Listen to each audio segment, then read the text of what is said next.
Namaste and welcome everyone. Thank you for joining today's HUA webinar, Hindu University of America's webinar. We have special guest, the Hindu grandma, Ranjani Saigalji. Thank you for joining us. And Dr. Sahila, one of our faculty. And the topic today is rituals and fasting, right?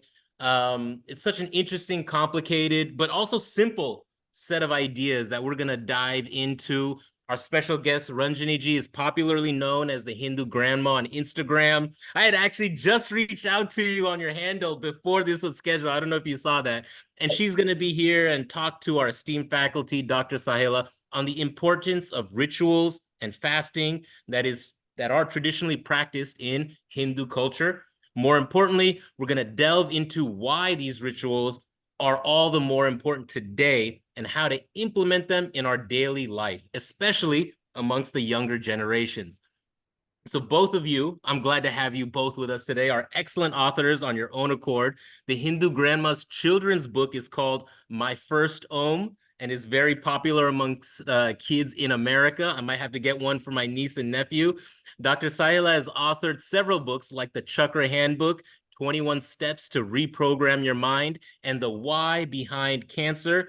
And your next book is called The Science of Kundalini. I know we talked about that when we visited you in New Jersey, and looking forward to that. I think it's supposed to be out in November. You'll be able to find these books on Amazon. So that's a little bit about the webinar background today. If you haven't yet put in the chat, please put in the chat where you are zooming in from. We have Professor Saskilaji from Bharat. If you want to put the state or the city that you're in, happy to give you a shout out. And anyone else, if you feel like sharing where you are zooming in from. Arunji from LA, welcome, welcome. Glad to have you with us today. And with that, let me introduce, oh, well, we got a couple more people. Yes, I know, once we start saying people's name, people like to put it in. Jason from Dallas, Anita from Virginia, Hamsika from Alabama, Monica from New Jersey, Murali from Boston, Thief River Falls, represented by Sarah, Balaji from Pittsburgh. I might have missed somebody. Who is that from Tampa? Sarah, welcome, welcome. Winchester, Archana G, welcome. Rakesh G from Toronto. Amazing. Thank you all for joining today. And let me introduce first Dr. Sahila. And she's going to do a quick presentation about what she's into, have a couple slides, and then she's going to more properly introduce the Hindu grandma, and then we're going to have a conversation. So let me introduce Dr. Sahila, also Dr. Nirmala Shetty. You're an accomplished physician and wellness advocate, has a unique approach that integrates modern medicine with traditional Indian sciences such as yoga, Ayurveda, and chakras. She holds an MD in internal medicine from the United States and is recognized for her pioneering work in combining Western medical practices with holistic wellness approaches. Dr. Sahila completed her MBBS at MS Ramaya College in Bangalore, India, continued her medical journey with a residency training in New Jersey, and after 15 years of practicing medicine in the United States, working at various hospitals, she dedicated and shifted her focus from disease care to wellness. So I'm not going to get too much more into your introduction. There's a lot more there, but that's the big idea. She was a medical doctor, and now she's focused on wellness, yoga, Ayurveda, chakra, and chakra healing. And it's amazing to have you with us today. So with that, hopefully not too long introduction, let me hand it over to Dr. Sahila to get us started on today's webinar. Thank you. Thank you. Thank you. Namaste, everyone. Thank you. A big gratitude to everyone for joining from different parts of the world. I know it's night and evening at different times. Anyway, Ankur, thank you for that wonderful introduction. Those who don't know me, my goal is to integrate modern medicine with principles of ancient science like yoga, chakras, meditations into my practices. I assist individuals with chronic conditions like depression, diabetes, PCOD, and help them, those that are not cured permanently in modern medicine, I help them navigate that in a more spiritual manner. I address the physical aspects of the disease, the emotional, the spiritual aspects, and improve their quality of life. So many of you know me as a faculty for the Chakra Healing Program, but today I'm excited to introduce another program to Hindu University of America as part of the yoga studies. Now, this is called Breath, Beauty, and Balance. So I have some just a quick slides before I jump to Hindu Grandma. Share screen and this one, right? Is that clear, Ankur? Do you want to go to full screen? Full screen, okay.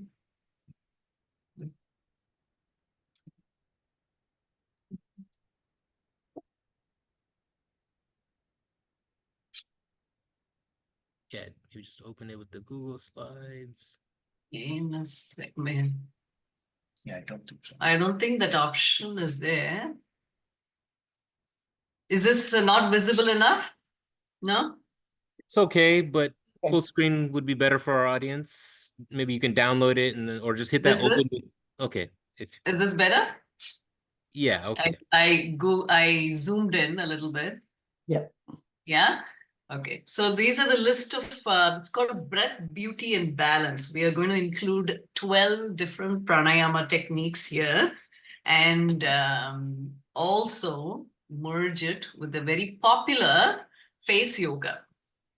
So all the women here, don't miss out this. So we're going to talk about the depth of the face yoga program, not just the exercises that you commonly see on social media, but we're going to dive into the marma points on the face, like how I have shown here.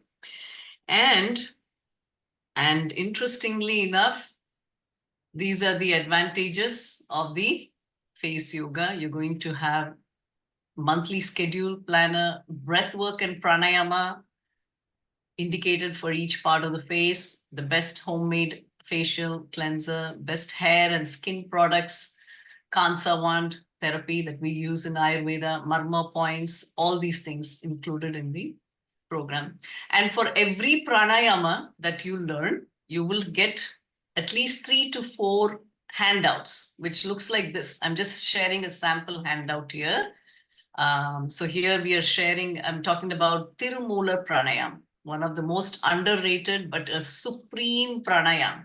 It's also called Kumbhak Pranayam. In some yoga schools, they may not use the word Tirumoolar. So this is called Kumbhak Pranayam, and you will see the important advantages, what are the contraindications to these pranayams, because not everything can be suitable for all people. So we're going to learn even the contraindications of that. So these are some of the sample slides I wanted to show for people who are interested in this program. Interestingly, I just finished a summer pranayama program, and one of my students from the summer program might be here. Is Lakshmi here? Can she unmute? She wanted to share her experiences from the pranayama because she had a couple of health issues. Lakshmi, let me are see you if I there? can find her. Yeah, if she's there, she can share her experiences rather than me talking about it. I like to hear it from the students who have taken the course. Are you there, Lakshmi? Yes, I'm here, Dr. Sahila. Thank you. Yeah, please thank you for share giving your me this experiences. opportunity to tell about the program.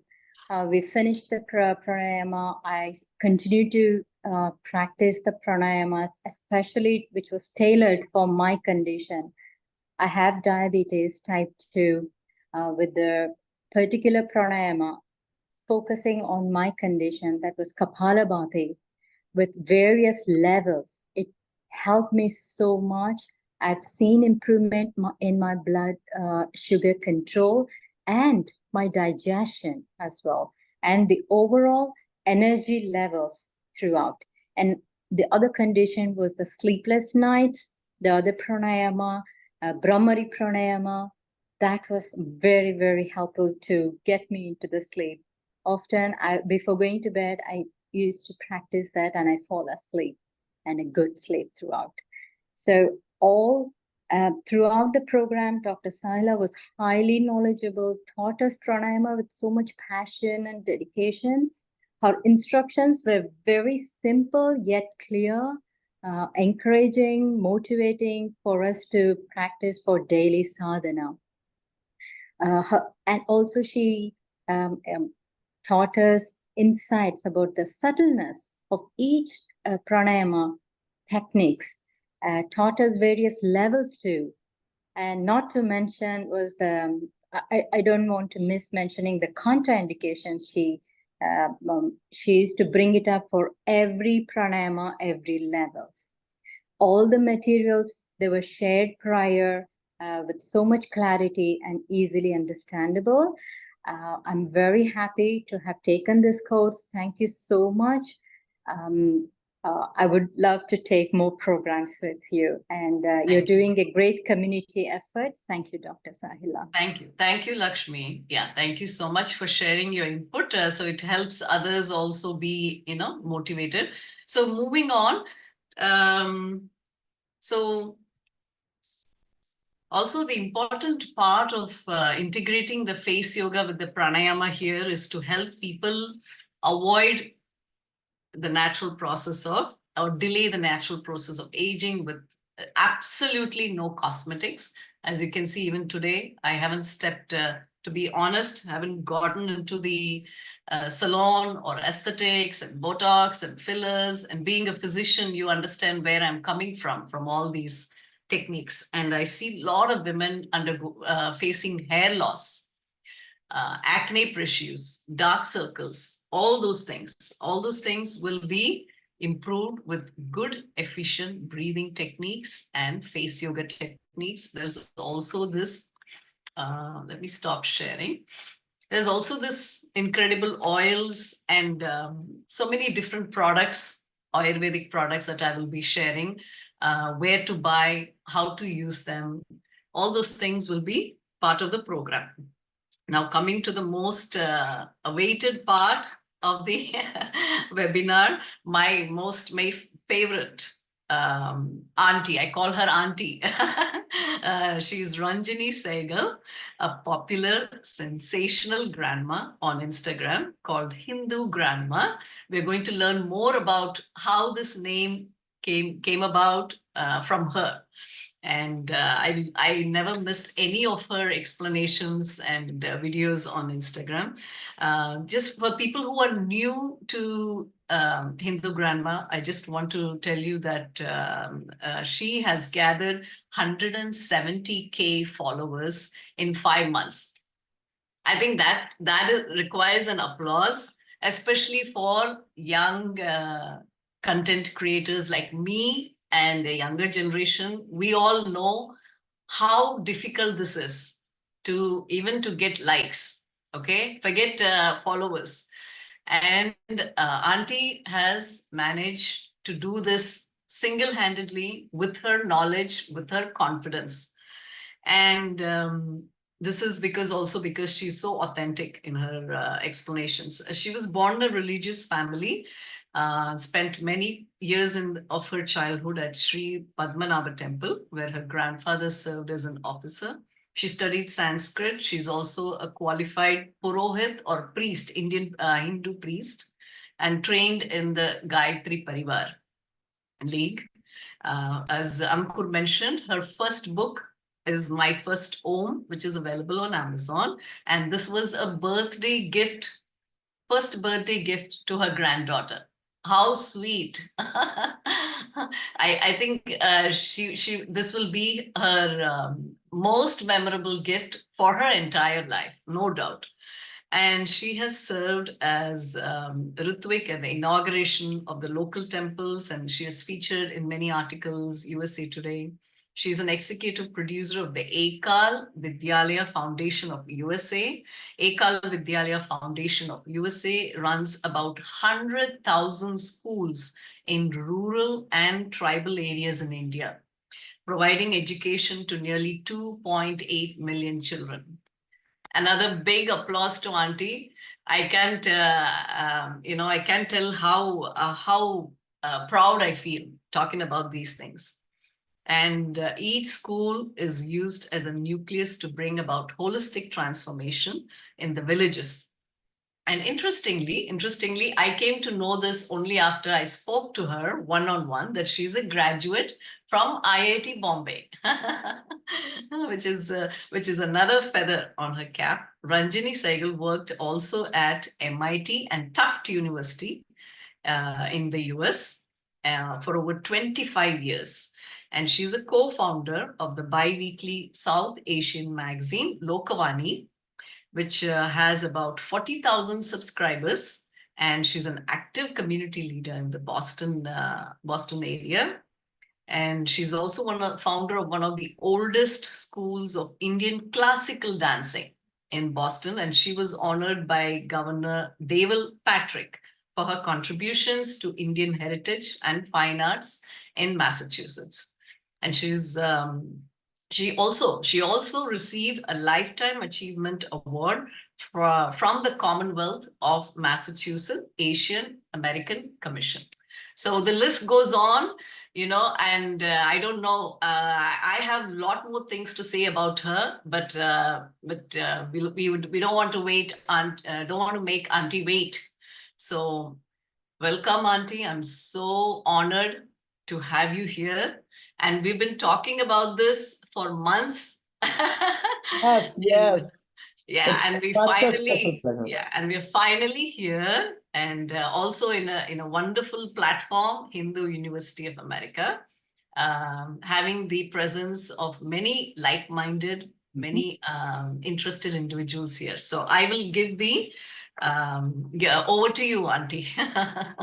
Fantastic. Well, Sahila, what a pleasure it is to talk to you. And really, I am, of course, a big fan of all that you do. It is interesting to see how you are putting together, modern medicine knowledge along with, Ayurveda to put things together. So God bless. And yeah, that hair and aging, all of that, grandmas could usually certainly do that. So we will look into that. And really, my honor today to be in this particular forum because the Hindu University of America, I have been following them since the very beginning. I remember Brahmratan Agarwalji starting this whole organization, and now to see where it is, bringing such much needed service to the world. I really, really appreciate that. So here it is. And so, I guess we can start a little bit talking, or how do you want to go about doing this?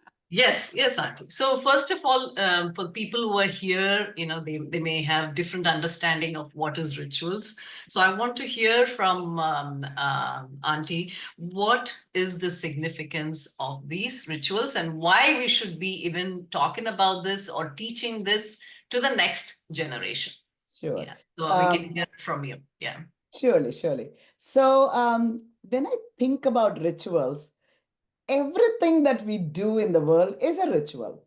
I am saying hello to you. We go to, go to our universities, we go to our, work. Everything, there are rituals associated with everything. The way we say hello, the way we talk to people. When you meet somebody, if you're in America, you will say hello. You don't say something else. So the way that humans interact with each other and with the world is all through rituals.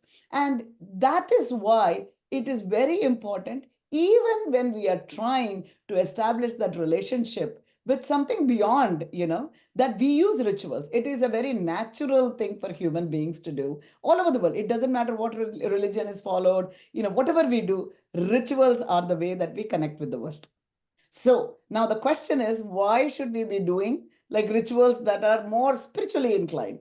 And I will say the following, especially with the dharmic, in the Hindu tradition, the beautiful thing about Hindu rituals is the fact that they involve all parts of your body, all parts of your sensations, and also they teach you how to revere the entire universe. So whatever rituals we do, first of all, you will see that we are pouring something, our fingers are used in particular ways. We even, our breathing, you are talking about kumbhak, when we do the pranayam, the kumbhak and rechak is very much part of, what we do in a puja as well. And food, we use that as part of the prayer as well. And everything that we do, we worship nature, so that we are including the world at large here, and we are using ourselves. So if you think of God, what is the goal in life, in at least in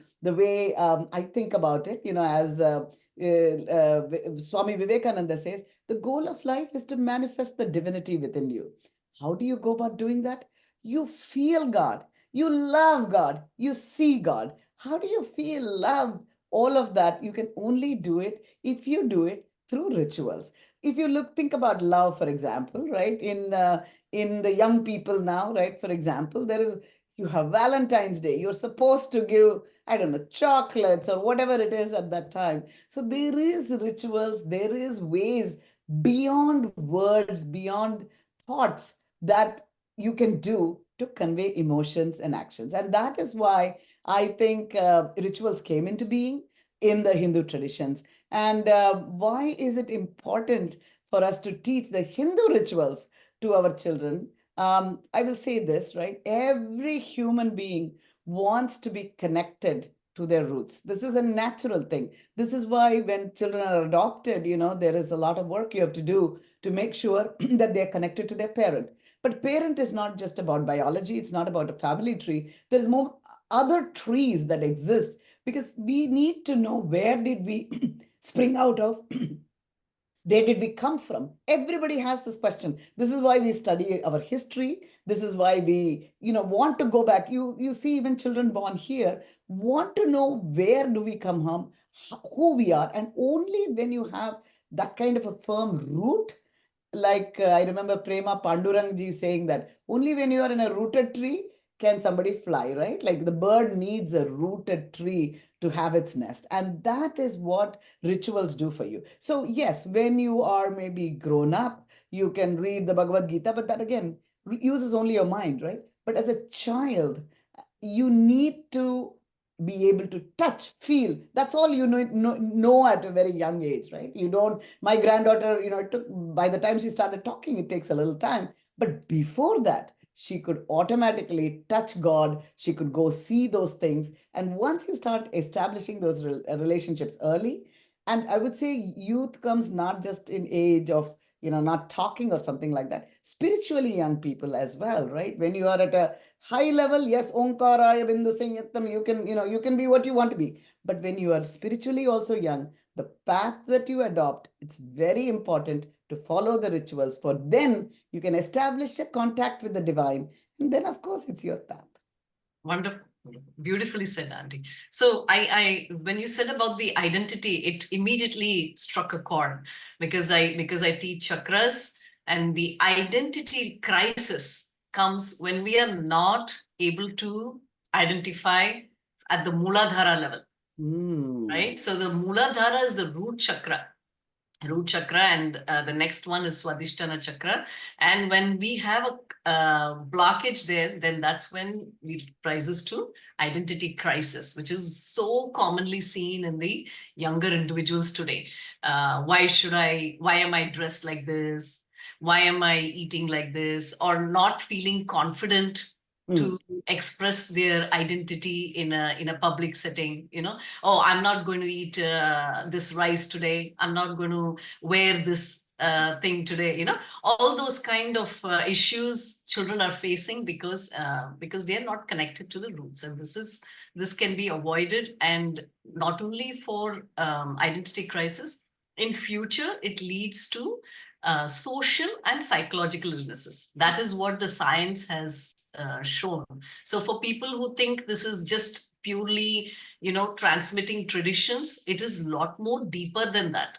Yes. When you don't have an identity with your roots, then it can create social and psychological illnesses like depression, terrorist activities, narcissistic personality disorders, and so on and so forth. Yeah. So that's just for, very important point to add to what Auntie was telling. So, Auntie, if you could tell us the framework for rituals in Sanatan Dharma, because again, we call Sanatan Dharma Hinduism, whichever you're familiar with. But what is the general framework that we can follow for children's and for adults? Surely, surely. Very interesting to hear you talk about the Mooladhara Chakra, right? And I think very appropriate. We are during the Ganesha, Yes. pujas where, and he is the, He is the God, the one God as the who, no, Mooladhara. the one who removes the obstacles. Yes, So exactly. beautifully connected with rituals, as well as helping us move forward by removing the blockages. Very beautiful. That's exactly what you said, right? That's one of the reasons we worship Ganeshji first, right? It is the one associated with and all of that. But now the point that you are making about like how did we come up with the framework for rituals in Hinduism?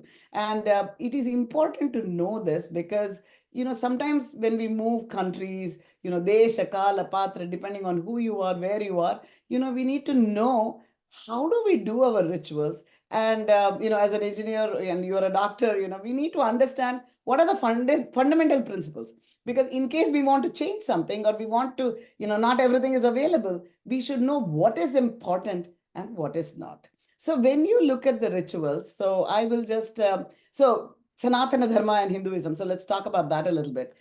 Everything that we do is Sanatana, that is eternal, right? It is unchanging.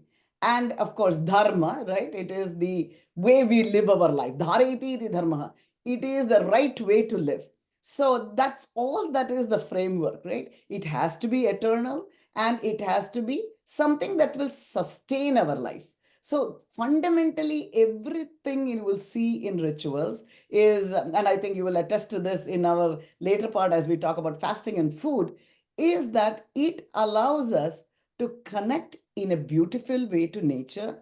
It allows us to appreciate nature better and respect nature. If you look at all of our pujas, we start with worship of water, fire, earth, the cosmic, the navagrahas, right, which is the cosmic energies, and air, right? So these are the things that we start our worship with. Our day in India, for example, before we eat our food, we have to feed the birds. So everything about what we do as a ritual is to first understand our surrounding, acknowledge their presence in our life, appreciate it, and really worship them, because without that, our life cannot go. So definitely that is a very important framework to follow. The second thing is, how do we really establish a connection to God?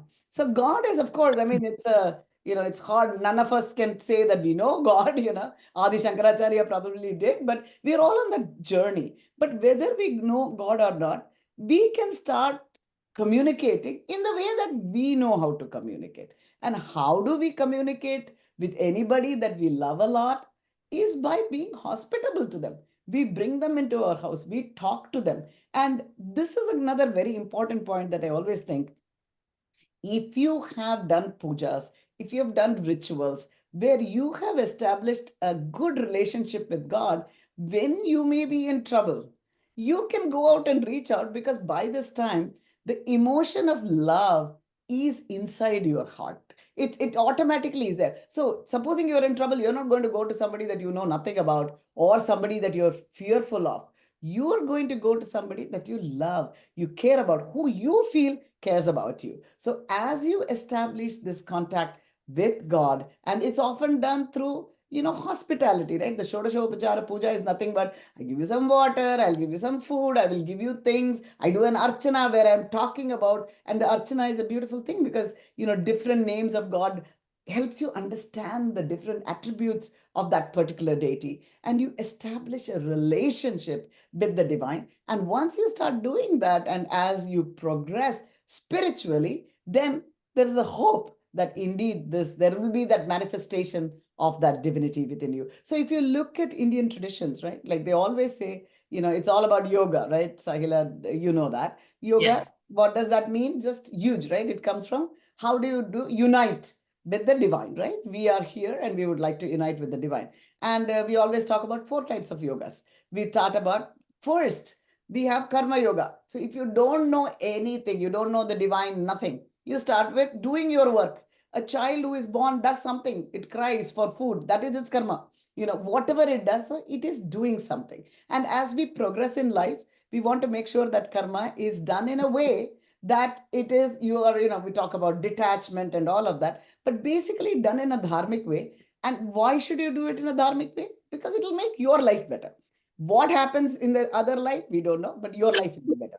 The second thing is then what happens? Okay, you've done your karma. You want to start connecting to God. And that's where the bhakti, and that's where rituals come in. You establish a connection with God. And then, of course, once you have that connection, you want to learn more. You want to understand more. So you go to Jnana Yoga, that is read the literature, attend HUA classes, I think, those kinds of things. And of course, most importantly, what you were talking about, meditation and dhyana, the Raja Yoga part, where at the end of the day, you have to be quiet and go inside and find yourself. So all of these four things are very important. And for all of them, there are rituals that go with them. But certainly bhakti is a big part of it that will try to get you to the connection to the divine. Yeah, well said, Aunty. Well said. So one other thing, when you mentioned about the connecting to the nature, I was thinking about the Pancha Mahabhutas. So I was, that's my way of connection with the five chakras. Yeah, so the first way to connect is earth, right? That's why our idols are made with Ganesha idol made with clay and stone, things like that. So that's one thing. And then the second one is water, right? Our titha, right? So those are the ways we connect. And all these are available in nature for free, right? Even the flowers from nature, right? And food, the energy, solar energy, that's another energy. And air, that's free. And all these are very essential elements. So these are all the Panchamahabhuta space. So the five elements, earth, water, fire, air, and this one. So that's a beautiful, important method where Sanatana Dharma helps us connect with nature, and you brought it up early on so that it registers in everybody's mind. And I'll say one other thing. You said something about being free, right? The Yes. most important things in life are really free. And Yes. but it is how you use them, right? So Prithvi Puja, you always have Prithvi Puja with every any of the Shodashopajara Puja. You first start with Prithvi Tvayadrita Loka, Devi Vishnunadrita. Tvam cha dharayamam devim pavitram kuru cha asanam. So very, very humbly, we are asking her to make our asana to be pure. It is Mother Earth who is going to purify your asana, right? And when we do our dance as well, right? We always say, Pada khadam shamasvabe. When I bang on you, please, you might be getting hurt. And this is the beautiful thing about Mother Earth, that she is the only one who bears us. And once we understand that, then I think we can be more inclined towards sustainability and all that. That has become terms right now. But for us to know that the earth is divine, we can't right now live on Mars. We can only live on Earth. And to understand how special that is very, very important. And again, when we take the air, prana shakti, you take it inside, you make sure when you exhale that you'll make the world a better place. The prana that you take, just don't take it and go away with it. And again, if you look at, water, right? I mean, Varuna Bhagavan, by the way, I wanted to say this, water, Varuna Bhagavan is supposed to be the keeper of rituals. He is the one that has that authority. And that's why any puja we start, we always do Varuna Avahanam first in that kalasha that you have. So you do Varuna Avahanam is a very important thing. But I also think, this is the most important thing, right? You look at a kalasha and it's 90%, 100% water.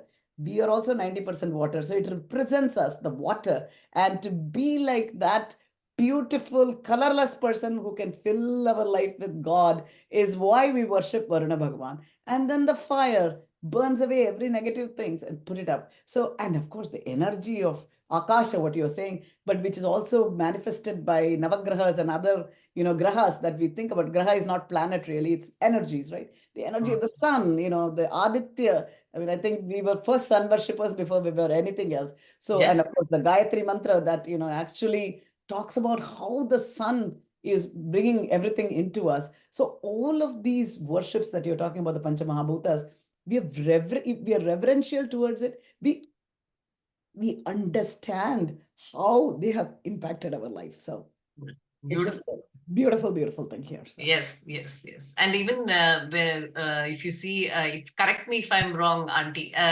Lord Rama used to worship Surya Dev, right? Of course. I mean, that was his main well, deity. I mean, yeah, they are Surya Kula, they are from the Surya Kula. And of course, the Aditya Hridayam comes from the Ramayana. We don't know, whether it was added on after and all of that. But yes, absolutely. The sun was the first thing probably people felt we should worship. And the big temples, I mean, if you look at the early temples, which don't exist, unfortunately, because of invasions and things like that, but the Martanda, Sun Temple was pretty incredible. And we have the Konarak one, which is yes. pretty Yes, incredible. beautiful. So, Yeah. and I think, I mean, there is still that, Shauryam, which is the, the sect that follows Surya worship. And even now, you will see that they go out into the fields and directly offer to God, Surya Deva, all the offerings. And even for us, right, at least in Tamil Nadu, the Pongal festival, and harvest festival everywhere. It is all about worshiping the sun. Yes. So, and again, I think that is the other thing that I didn't talk about, which is it also talks about the cycle of nature, whether that is seasons that are going through and different ways for us to do different things. All of that is kind of tied in to the rituals. So it was a beautiful way for you to transition from one season to the other. And so that, because change is always difficult, right? Like it's not an easy thing to do. When you change from, say, graduating from primary school to middle school, there's a graduation ceremony. So in the Ritu cycle as well, we have these changes. And as the seasons change, as the days change, the times change, our eating, our behavior, all of that changes as well. And that's why the food changes, in India. That's a very important part. What do you eat during the Chaturmas? What do you eat, at different times? So not only does it just look at the trees and the, all of that, and because trees are really worshipped a lot, in Indian, in the Hindu Dharma rituals.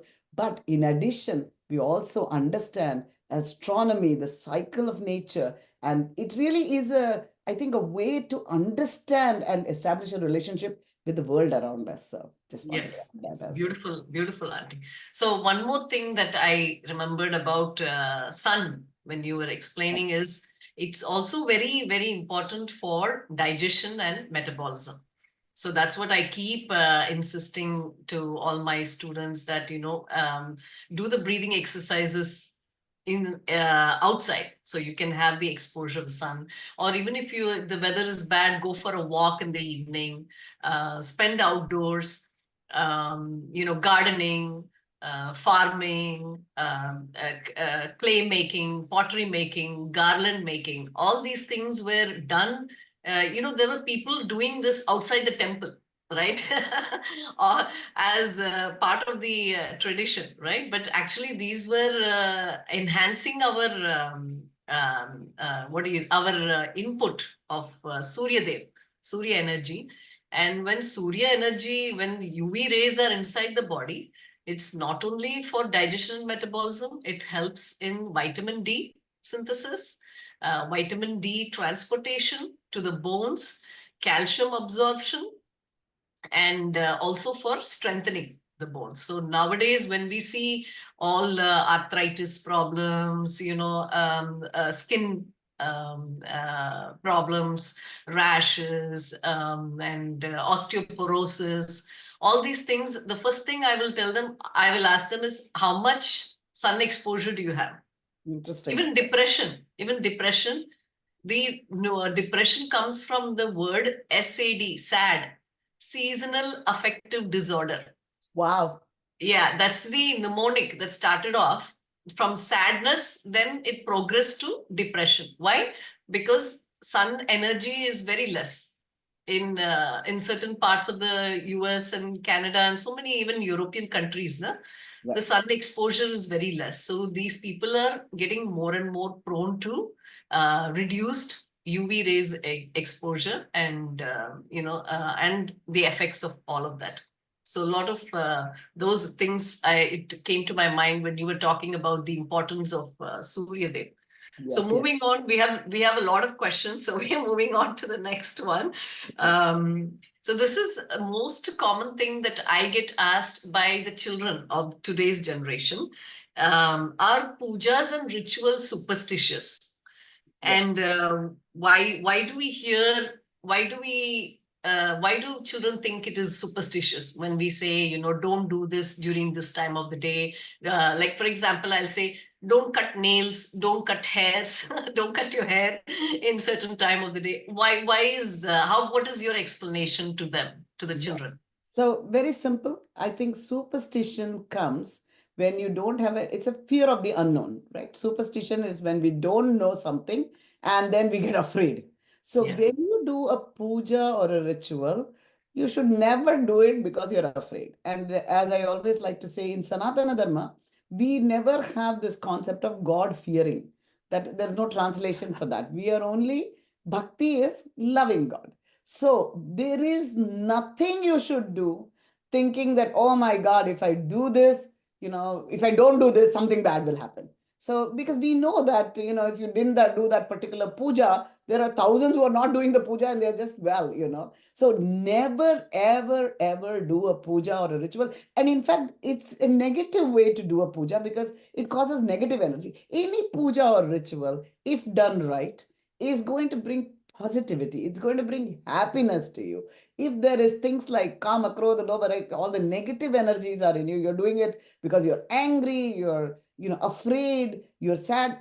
That's not the right way to do a puja. So now about the things that you said, whether you should cut your hair at a particular time, you should cut your nails.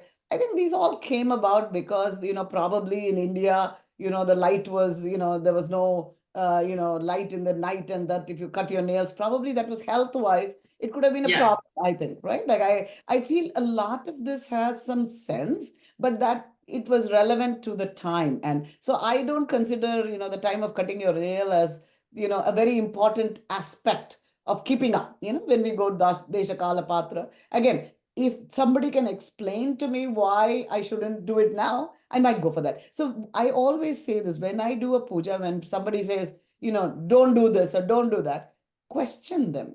So somebody told, people often worry that they are doing the wrong thing in a puja, right? And again, you will see that there is such a Deshakala Patra difference. For example, I'm Tamilian, I'm married to a Punjabi, right? In their house, they always cover their head when they do a puja. In my house, it's inauspicious to cover my head, right? Like this is the way it is, because in the north, probably it was colder or whatever their tradition, right? And if I go to Padmanabha temple where I was there, for the longest time, they wouldn't allow men to wear a cloth on the upper body, right? It was considered not okay. Yes. So because it is the culture of the place. So you should understand what is based on the culture of the place. And some explanations are given, don't do this or that. It might just be a tradition.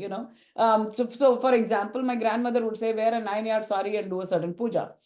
Great. I mean, it is just because I will be connected to my tradition. But that doesn't mean if I don't wear it, God will be upset with me. Not at all. So very much understand why you are doing what you are doing. And if there is somebody who tells you, Arey, aapne aisa kar diya, or you did this thing and terrible things will happen, question them. Most of it, they don't know. For example, I remember somebody was saying on Shivji, you don't put kumkum. And then probably in some areas you don't. But if you look at the Lingashtakam, it says Kumkuma Chandana Lepita Lingam, right? So that means somebody puts kumkum, right? So whatever your ideas, so don't fear it.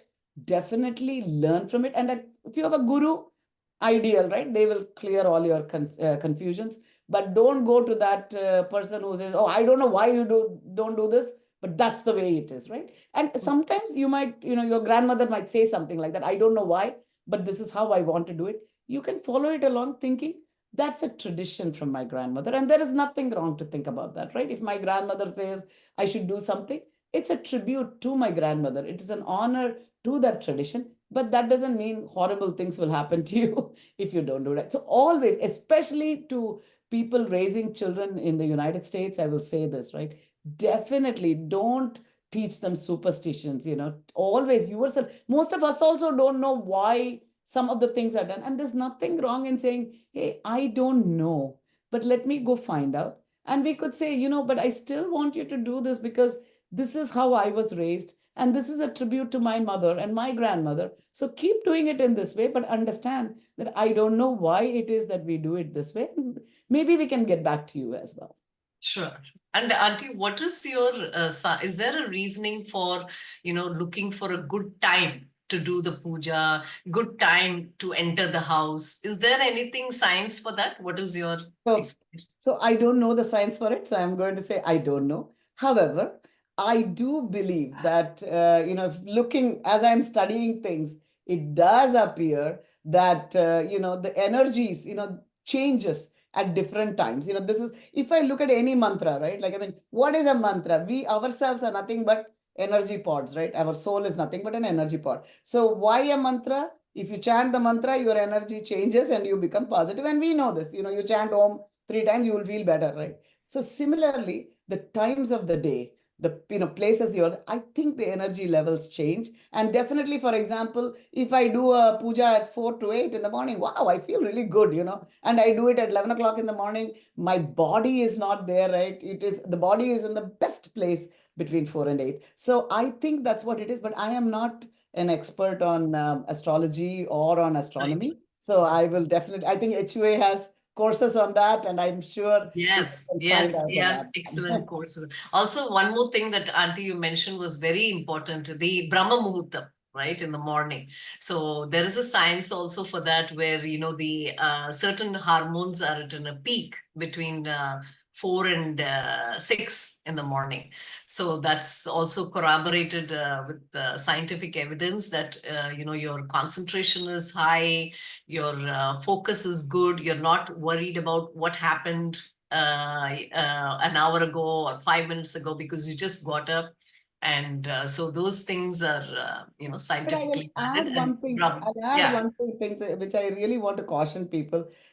Science doesn't understand everything at this point, right? Like when I came to America, vegetarianism was not considered a healthy form of life at all. And today everybody is like, let's go vegan, right? So people are learning about it. And so, but I feel that something that is sanatana, that is sustained for a very long time, we should pay a lot of attention to it. There might be something very deep because it has lived for this long. Again, as I said, please understand it. And if you don't understand it and you break it, please be aware, nothing, God loves us all. So remember this. Mangalam. Well said.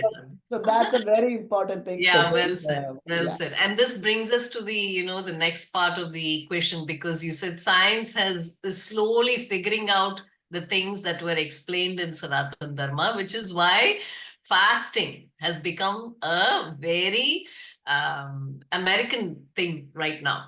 And intermittent fasting, everybody loves, everybody wants to learn, everybody wants to adopt intermittent fasting, which was already existent like thousands of years ago in our culture. So, Auntie, what is your opinion on fasting? For certain traditions, we do that. Yeah. And so first of all, I do believe that if you do prayers on less food, I think your concentration gets better, you feel lighter. And this is where science comes in a big way. I think that if you look at it, the intermittent fasting is done exactly in the way that the spiritual people recommend, stop after lunch the previous day. So if you look at Ekadashi, stop after lunch the previous day, don't eat anything on that day, and then eat the next day. So, and this we do twice a month. So it seems very aligned with what the doctors are saying. But I think in general, for me, right, if you detach from that food is a very big attachment to material things, and you feel like, your life is totally concentrated on that, especially for Indians, right? We spend a lot of time, and it's good. I mean, you should value your food. As a grandma, I will certainly say that. But at the same time, to be a little detached from it, then spiritually, you are able to spend more time thinking about, maybe I think also the blood is not going to the stomach, it's going to the head, in which case I feel that you will be maybe in a more elevated state. And this has been proven, right? Like all the saints everywhere, and the Buddhists, do that to anybody, right? They are always like, less food, they're very strong, and they do a lot more with it. And during special festival days like Navratri and things like that, really not only, so another thing, of course, in fasting is also staying away from certain foods, right? So during Chaturmas, for example, they, depending on where you are, they'll say, for example, the Vaishnavites say, stay away from greens, and why greens? Greens are so healthy, but during the monsoon season, there's probably a lot of, bugs in it and things like that, and you stay away. But I do think, and you can say this better than I, but I think the Ayurvedic, understanding of the health is certainly there. And another interesting thing that I found, like if you look at Ramayana, right? Like it was, if you look at Valmiki's Ramayana, their eating habits are very different from Kamba Ramayana. So it looks like a lot of study was done during that time. If you look at Valmiki's Ramayana, Rama ate meat, and Kamban, oh my God, Rama was pure vegetarian. Because they say, and I've heard this, that Agastya Muni had a lot to do with this, that, to bring into the idea of vegetarianism, just like we do scientific research now and say, oh, 10 years ago, that was done like that. But really, we've done research and we've come forward. So we can see that evolving. And finally, most importantly, I think, foods are classified into those three gunas, right? Sattva, Rajas, and Tamas. There are foods that they say will make you feel more spiritually elevated. And I think mostly when I look at them, they're light foods, not stay away from carbs, for example, right? Falahari, those kinds of things. Yes. Then you look at Rajasic foods, meat and other things that is used for that kind of pleasure and, power kind of thing. And then tamasic food puts you to bed, so those kinds of things. So depending on where you are, definitely the use of that food for that is kind of, I think, a part of our dharma. But definitely for those of us who are on the spiritual path, and I think, I don't see any reason to not be adhering to sattvic food rules. Another thing, last thing I'll say this, I was raised in a very family where it was very sattvic food. We didn't eat, for example, garlic and onions. However, I was in Kerala where it was very Ayurveda strong, So my home, I didn't have Western medicine till I was probably 15 years old. And very interestingly, during delivery, they would give garlic to the woman. So that means they knew about the medicinal properties. Now we know that garlic, I think you will say this, right? For vaginal infection, yeast infection after delivery, they use it. And what would they say? Yes, you can have it, garlic and onion for medicinal purposes. And they serve that purpose, So the idea that certain foods serve certain purposes, both physically and mentally. And I think that's the little difference between the way the Western medicine approaches, which is everybody knows the impact on the body, but not on the mind. And I think the rishis probably did more research and could tell both. And I think that's why this idea of fasting, this idea of praying in a particular way, this idea of staying away from certain foods during certain times, while at the same time having it at other times, is all part of what is it? Science and karma coming together, I think. Definitely. So I can say, just like how I was born in a meat-eating family, and I was not into yoga when I was studied in a Christian convent. But once I discovered yoga because of my personal journey with depression, the transition became so natural to go into vegetarianism. It's not like somebody said, put a gun here and say, you have to do this, and then only you are going to understand yoga. It's not like that. That once you have decided the path, which path you are on, then the diet, your diet inclination changes, just like how you were saying, right? You become more sattvic. And for a person who's a warrior, who's a soldier today, who's into excessive physical activity, sports, those people, yes, they can be eating rajasic food, which is rich, fatty, has animal fat. But somebody like me who wants to focus on yoga, wants to be in that path, vegetarianism helps definitely in improving your meditation, improving your thoughts. Most importantly for me, writing. That was a big change. If you see I never wrote even a single essay when I was young in my college days, because we had no time. There were like exams and preparations and all that.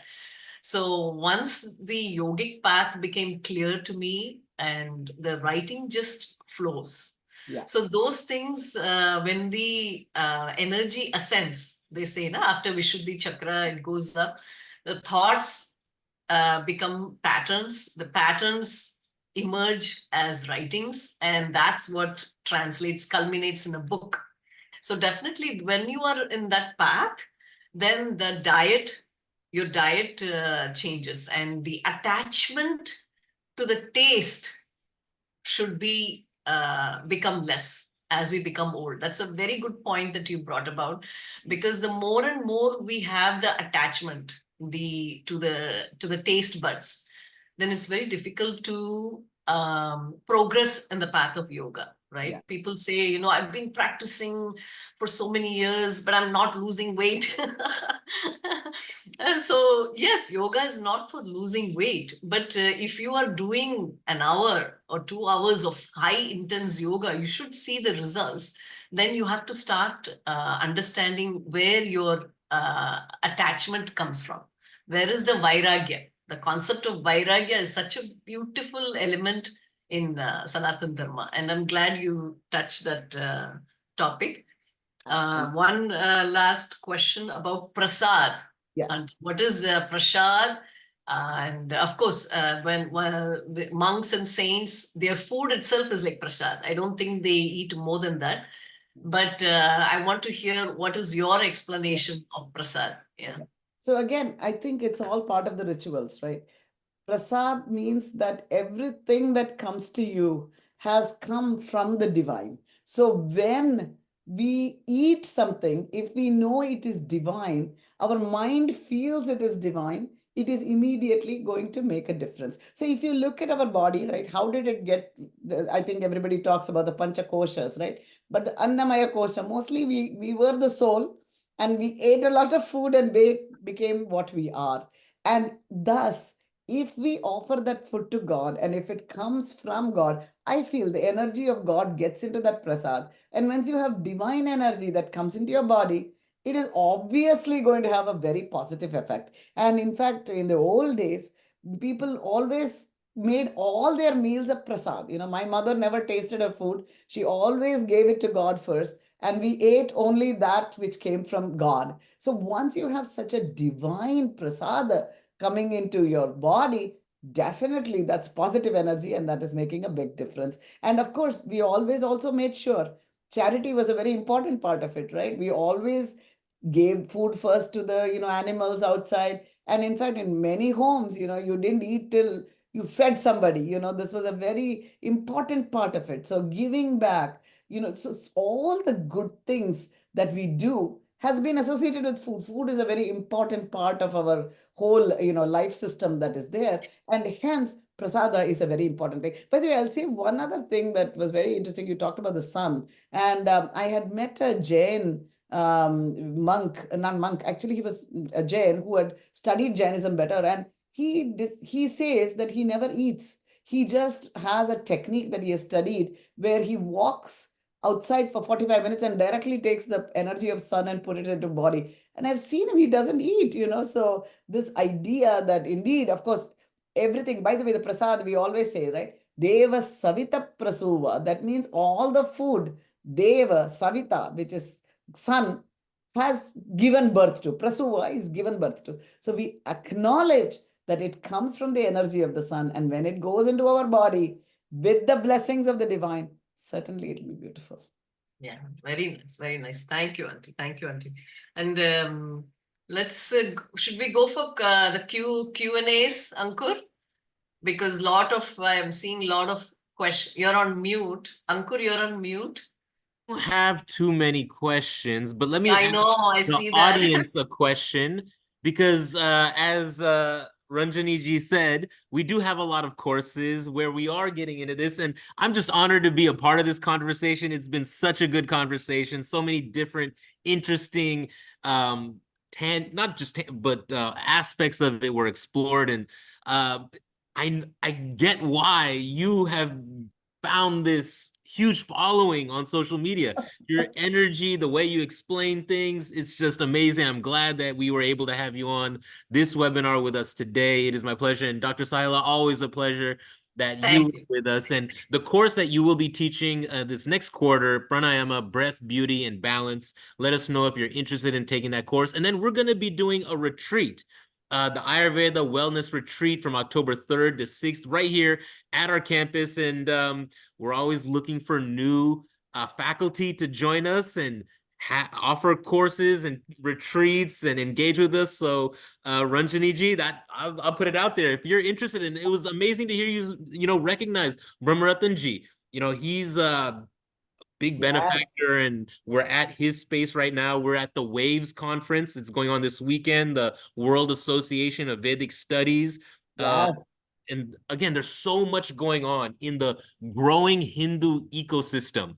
And people like yourself are so important because you take so much of what we can't answer and you bring it to regular people. And like you said, even if you don't know why, you can still take a course and learn about it. You can ask, you can engage. And so that's what we're here to do at Hindu University of America. So please let us know if you're interested in this course or the retreat. We'll follow up later. So My we'll pleasure to be on. We have a hand up in the audience and maybe a few questions if you can see them, or if you'd like Yeah, me. I can see that.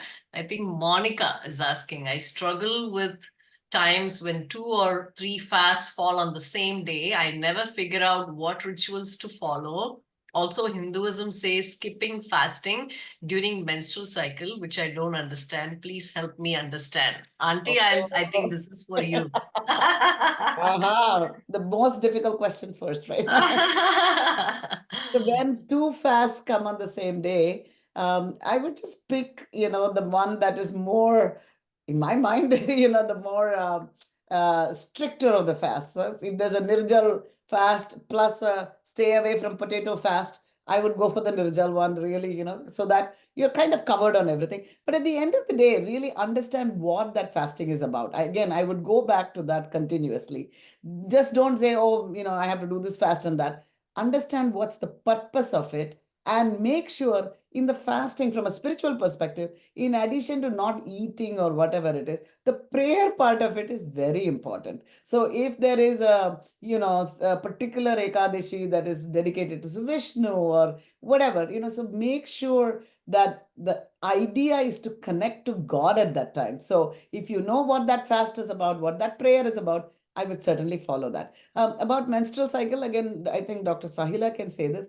In general, all of the traditions say that when there is a case where you might not be comfortable doing what is needed, like menstrual cycle, people are not comfortable, and I think the same holds also if you're not well, if you have other and for people who might be old or young. So if your body does not allow you to do that fasting, and I think that's from a spiritual perspective, I think that's why they put those kind of restrictions on things. Dr. Sahila, I don't know, would you like to answer this point about menstrual cycle? So this question also gets asked in a different way to me. Like many students are females, they ask if I'm supposed to do yoga during the menstrual cycle, right?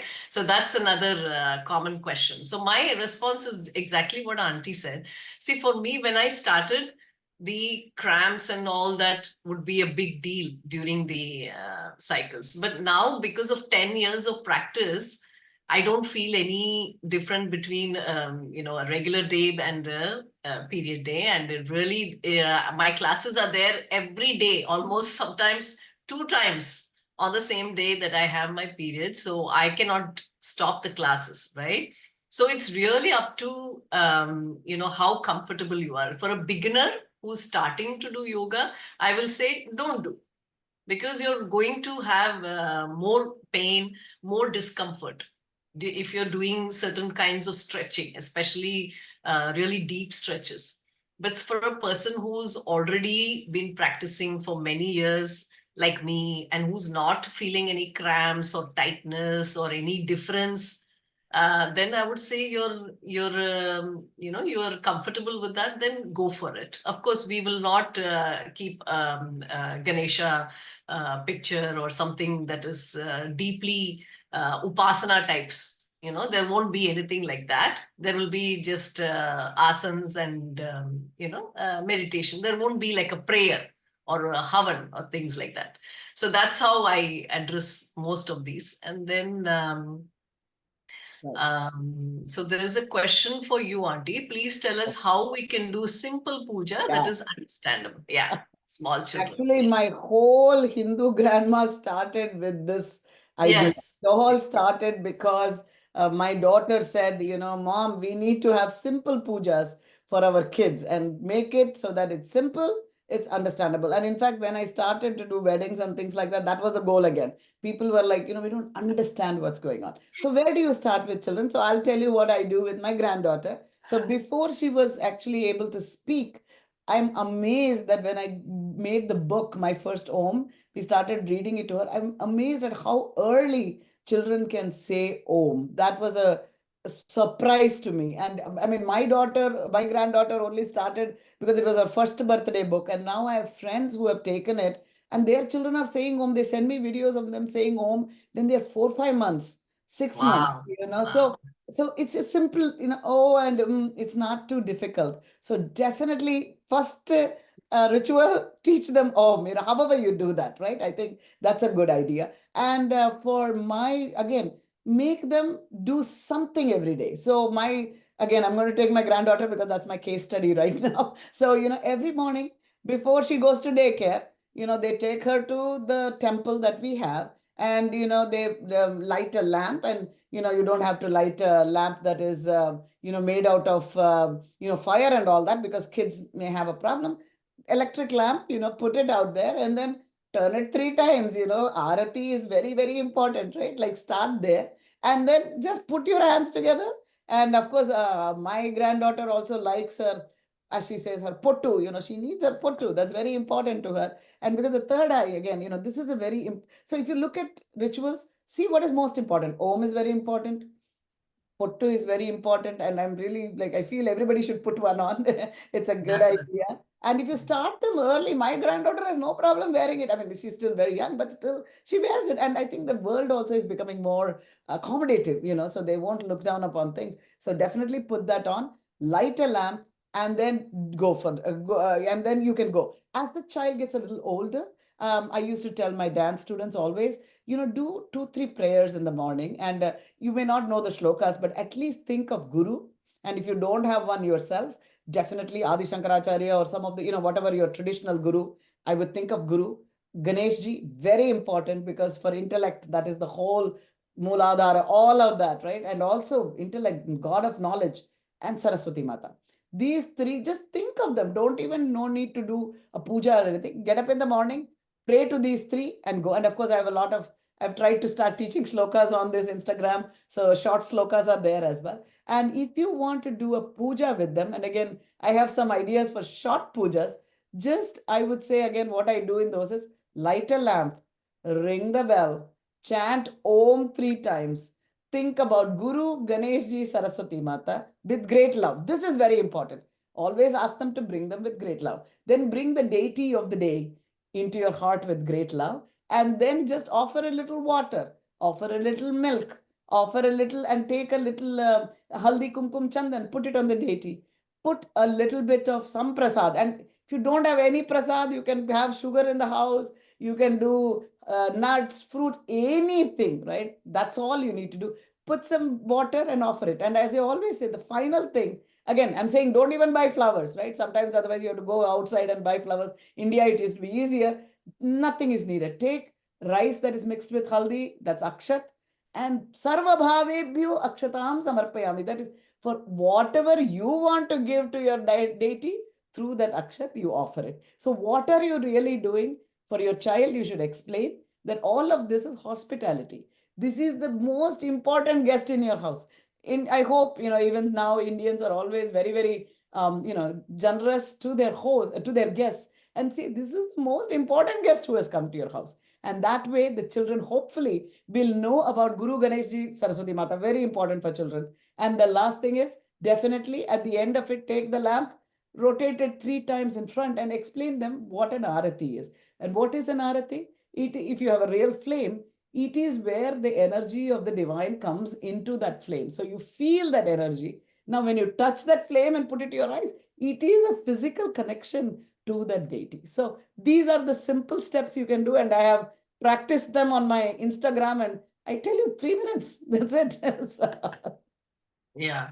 Yeah, beautiful, Auntie. Especially the Aarti explanation. I have watched you explain on Instagram also. So I was going to respond to the person who was asking questions. Please watch the sample videos that Auntie makes reels on Instagram. So yeah. So Ankur, there were some more questions about pranayam. So I'll just answer out. I don't know. I don't see the questions now. But they were asking about mental disorders for pranayam, and they were asking how this is different from Baba Ramdev. So just in general, for the upcoming breath beauty balance, I had shown the slide of 12 pranayama techniques, right? And each of them has certain specific indications. When you come to mental disorders, I think they are referring to depression mostly. That is the thing most often 90% people ask about what is the pranayam to do for depression. There are several things, and the one that I would recommend is Surya Bedan Pranayam, number 1, Brahmari Pranayam, number 2, Tirumular Pranayam, number 3. Again, there are, when I teach these to individuals, again, when I interview them one-on-one, there will be specific things. For example, not able to sleep, right? That will be the most troubling symptom in depression for some people. Then in that case, Chandra Bedan Pranayam is good if you are having trouble sleeping, because what is Chandra? Moon, right? So you are connecting to the moon, and I will show you the methods to do that. So, and let's say if you are having certain other symptoms in depression. So, we can't discuss one-on-one here. So symptom-wise, we can even connect. And those of you who have restless leg syndrome, simply not able to sleep, insomnia, sleep apnea, things like that. Then there is Brahmari Pranayam, which is very good for inducing sleep. Even jet lag, people who travel a lot, their sleep cycle is so messed up and they don't know when to sleep, when to get up. So for them also, Brahmari Pranayam is very good. I've seen that work for my students. So, and the program starts October 16th for 10 sessions. We will try and cover all the 12 pranayams, because not everything is complex. Some of them are complex, some simple. And then we will complement that with the appropriate part of the face, marma points, the face massage techniques, the wand, Kansa wand techniques, and gua sha stone techniques. All those things we will be covering in the program. So I think that answers about the upcoming program.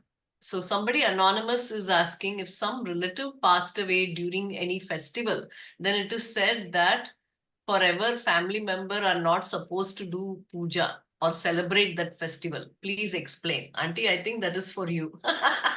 Again, this is where superstition comes in, right? Like there are people, I have heard that there are certain villages where, for example, Holi is not celebrated because some king or something happened, on that day. Our own traditions actually tell you that, when you go through we didn't talk about sanskars, which is, as we are, not only puja is how you relate to God, but you understand your own life cycles through the sanskars, right? You are, first you have a prayer before even the baby is conceived, then you have the prayer when you're 4 months pregnant, 7 months pregnant, and so on and so forth. And of course, the last one is the anteshti. The anteshti, or the end funeral, for that 10, 11 days that we do, 13th day is when it allows us to grieve. It allows us to know that, the body is not a real thing. So for us to feel superstitious about, that passing away is not, I feel, again, this is my view, is not a right thing. And that's why when you go through that whole process, you go through the grieving, you finish that. And most importantly, I think why this is important, not to treat it like that. As I remember talking to Sister Shivani of the Brahmakumaris about this. She says the soul needs to be let go. You need to let go of that soul. If you keep remembering that and you keep attaching to that, that soul also gets pulled back. So in fact, during funeral, the last day they say, they make food in a half-cooked manner, saying the soul should not remember that you actually could get good food in the house and things like that. So the idea is not only for us to not attach to the soul, but the soul also needs to go on. And the less we do that kind of thing is better. So in my opinion, yes, of course, when you have had a tragic incident, it becomes part of your superstition and you think, oh, something will happen. But really, dharma doesn't support superstition in my humble view. I don't know if others think differently, but I feel very strongly that if you have knowledge, if you have love, if you have devotion, there is no reason for you to not celebrate festivals and things like that. And that's my humble opinion on that. I agree with you, Auntie. I agree with you. Yeah. I saw one other question from Monica, which said, about how to read the scriptures? Where do you start? Yes, I yeah. think that's an interesting question. So again, for children, I would start with the Itihasas. Ramayana is a great one. Again, please, one of my pet peeves is don't learn Ramayana from the TV serials. I mean, you can, but I prefer you go to the originals, because there's a lot of nonsense that I really worry about. So if as a parent you can, go read the original Ramayana. The Valmikis especially. By the way, Valmiki and Ramcharitmanas are very different. Ramcharitmanas is a version of Adhyatma Ramayana, which is not the original Valmiki Ramayana. So they're different. Their purposes are different too. But Valmiki and Kamban, pretty similar. And, the storyline is similar, though their own take on it is very different. So definitely I would start there. Definitely when your children are asking you, you please understand yourself, especially in a new age that we did it. And in fact, the Ramayana I did, it was my big experiment. I did 9 episodes, 1.5 minutes each on the Ramayana during the Chaitra Navaratri. So take a look at it. I tried to point out some of the things that we want to do.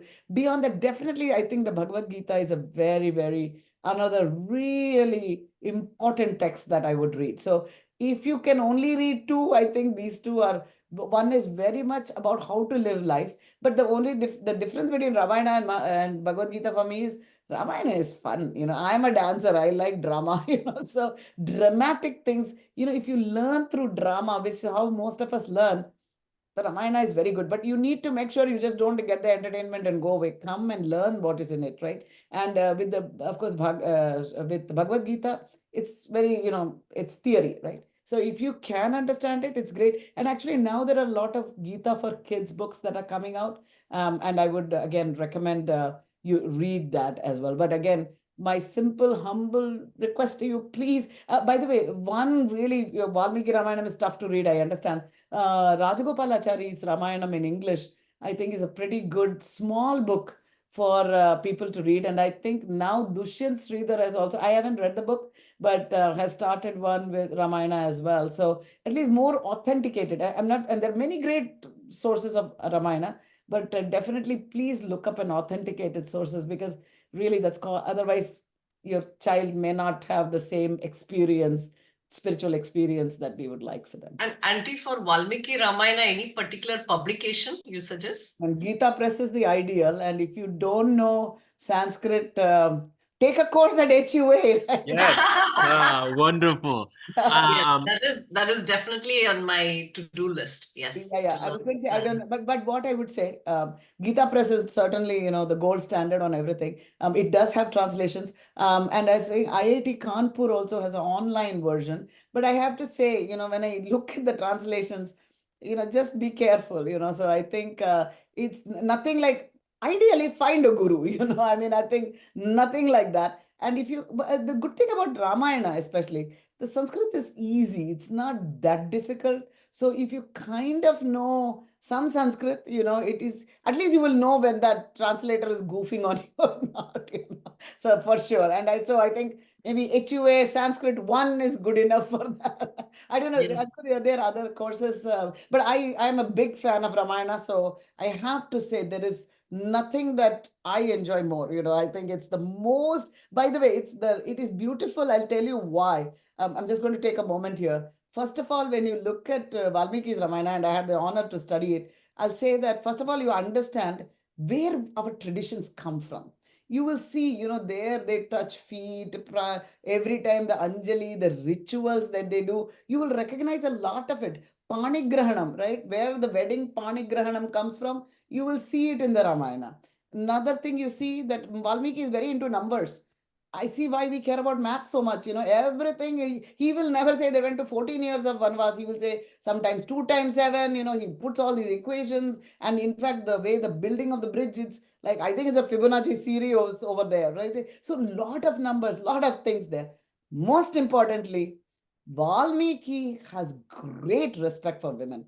You will see that in every single place. In fact, when Bali, is dying, it's beautiful. He says, oh, I didn't listen to my wife, and often Valmiki is saying this, dude, those intelligent women, you need to listen to them more, and, he talks about that, the most important weapons, that were created, Jaya and Suprabha, so women everywhere. And Tadaka, her story also, how she was actually she was beautiful like Lakshmi and strong like 1,000 elephants. To think that there was a time when people thought strong women and could be so beautiful, that's a big, beautiful, thing to think about. Everything about Valmiki Raman, as you can see, I'm a big fan. I'm glad to be on with you, beautiful, smart, intelligent women.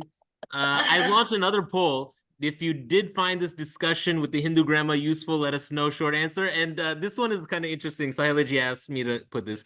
Tell us which celebrity you would like to see next during an HUA webinar. Ranjaniji, you are a celebrity in this Hindu ecosystem. Of course, I was so excited when I found Auntie because I was following all her videos, and for people who want to know how to practice rituals, please look at Auntie's simple explanations for every event, for every puja. She talks about very simple things to follow. So those of you who cannot understand what rituals are and still need to see what it is, then I think Instagram. And those of you who want to understand what is pranayama, what is chakras, what is face yoga, then go to Wellness with Sahila. Yes, and if you want to enroll, come to HUA. There are so many tons of programs. And Ankur, we do have Ramayana also, right? Lot of courses on Ramayana, right? We have a community education level and a graduate level. So Yes. we offer courses that are more designed and more accessible, and then heavier stuff as well. Sanskritam, like you said, Sanskritam 1, we have Bhagavad Gita through Sanskrit. We have a whole range of courses. We're going to continue to offer more courses, but I'm sorry, we're going to have to, I'll give you each a little bit of time for closing thoughts. And it's been my pleasure. So whoever would like to go first, and then the next, and I'll that's my last word. It's my pleasure. It's my honor to be hosting this webinar in particular. Thank you everyone for joining. And let's give our panelists. I'll go first. Thank you so much, Auntie. So I didn't, one thing I wanted to ask is, how old is your granddaughter now? It is 2 1/4. 2 1/4. So we should thank her. Yes. Because she is the inspiration for you to write and teach. And because of her, we all got to know Hindu grandma. So what's her name, Auntie? What's her name? Avni. Avni, yeah. A big shout out to Avni. God bless Avni. And I'm definitely getting hands on the book for my kids. And thank you so much for your time. And I know you're a busy grandmom, taking care and doing chores. And every day she wears different pattu saris. And for her... Today I have cotton. I love Kerala cotton saris. Kerala cotton, yeah. So it's a lot of work, for ladies, because we hear women complain about wearing saris. And Auntie does that for her videos, without complaining, with full energy. So hats off to you. Hats off to you, Auntie. And God bless Avni. Auntie, over to you. Thank you so much. I wanted to say that I'm a very accidental celebrity. I didn't do this to, first of all, when my daughter asked me, when I wrote the book, I mean, obviously, as you can see, I am the grandma who wants my kids to be very much into the traditions and all of that. And, having been involved in the Hindu space a lot, that was something I took very seriously. And then my daughter came and said, do social media. And I was like, social media, that's not me, And then, so she stayed with me for a week. She says, Ma, you should. And she has friends too, who were doing, and then we have this question, why do we have Aarti? Why do we do all of these things? And I told her, I will do it, but who's going to watch this? And lo and behold, here. And I will say there are a couple of things that I found out through this process as to why I became an accidental celebrity. First of all, God is still very popular. People want connections with the divine. And thus, actually, when you ask, should we be teaching rituals? Yes, because I am seeing young people come up and say that they didn't have the chance to learn it at home. So please definitely do it. And they are having a void in their life. I'm finding out through my 170, 2000 followers or whatever, there is no grandparent in the life anymore, right? Like, not because of anything else, like I moved away from my home, right? And that nani, the dadi, the ajji, the party who used to do that is not there anymore. And that's why I think it's kind of funny that my daughter gave me this handle, the Hindu grandma. I didn't know what a handle was. And here I am. And I think that is what we need to do as a Hindu society. This is our strength, that we have these connections, these family ties. This is very important. This is what is making us succeed. And that is probably why, if you look at the Ramayana, they gave up everything for family, right? Family is important. It doesn't matter what. Of course, Ramayana has a lot of other stories, and someday I would love to talk about it. By the way, I have to tell you this. One of my favorite dance productions I did was to take different Ramayanas like Kamban, Valmiki, all different Ramayanas and put one production together. And I'm blown away by. It doesn't matter who the poet, what the language. I think it is the greatness of the Ramayana that makes every Ramayana in its language the best piece of literature in that language. So it's really tremendous. So definitely read the Ramayana. Definitely do rituals. Definitely keep in touch. And please tell me what you want to learn about if you're on my Instagram as well, because I'm always like, so what do I talk about now? So I'm happy to talk. Thank you so much, Ankur. And to see, HOA is very favorite for me, and to be able to have an opportunity to present here means a lot to me. So thank you so much. And Dr. Sahila, what an honor to work with you. I learned so much, and maybe now that I might take your course to make my age go away and become not. Yes, Auntie. Then you'll become the super celebrity. There you go. Though I love the way I look. It's easy, but God bless. Oh, the last thing about saris, right? I keep thinking, yes. I am a dancer, okay? So when I danced, I always have to wear saris, right? And it is really easy to do. It's all in the mind. It's easier to wear a sari than anything else. So it's a question. I remember my students, once her mother told her, oh, sari is so difficult to wear. She said, let me teach you, ma, because we wear sari and practice, right? So it's all in the mind. If you want to wear it, you don't have to. By the way, I like it. There's no requirement, but don't say it's difficult to wear. It's a question of mindset. And I think Monica is saying, yes, I am on Instagram, Monica. She's asking why I'm not on Instagram. I am very much active on Instagram. That is how I connected with Auntie. Just look for Wellness with Sahila. Okay? So Wellness with Sahila or Dr. Nirmala Chetty. I will put it here. Thank you, everyone. Mangalam Shubham. God bless you all. Today is Dhruvashtami, so yes. use the Dhruva grass, and also Radhashtami. So Radhashtami. Yes, I read that. Yes. Thank you all. Mangalam. See you soon. See you soon. Bye-bye. Namaskar.